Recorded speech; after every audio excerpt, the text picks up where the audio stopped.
ஒரு மலை நிறைந்த ஊரில் இருந்த ஒரு அழகான மரத்தில் ஒரு பச்சை கிளி இருந்தது. அந்த கிளி மிகவும் சுறுசுறுப்பாகவும் புத்திசாலியாகவும் இருந்தது. தினமும் மரத்திலிருந்து பறந்து அருகிலிருந்த வயல்களில் உணவுகளை கண்டுபிடித்து வீட்டிற்கு திரும்புவது கிளியின் வழக்கம். ஒரு நாள் பச்சை கிளி புது இடங்களை தேடி பறந்தது. அது ஒரு சிறிய ஊருக்குச் சென்றது. அங்கு பல குழந்தைகள் விளையாடிக் கொண்டிருந்தனர். அவர்களை பார்த்து கிளி மிகவும் மகிழ்ச்சி அடைந்தது. அந்த குழந்தைகள் பச்சை கிளியை கவனித்தார்கள்.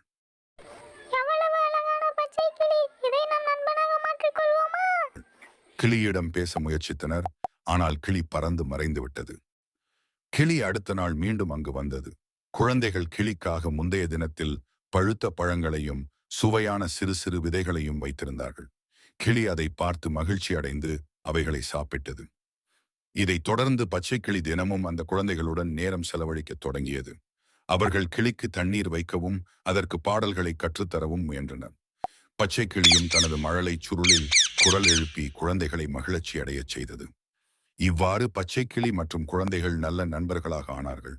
பச்சை கிளி பறந்து போனாலும் மீண்டும் வரும் என்பதில் குழந்தைகளுக்கு முழு நம்பிக்கை இருந்தது. கதை நெறி: உயிர்களிடத்தில் அன்பு வேண்டும். அவை நம் வாழ்க்கைக்கு மகிழ்ச்சி அளிக்கக்கூடியவை.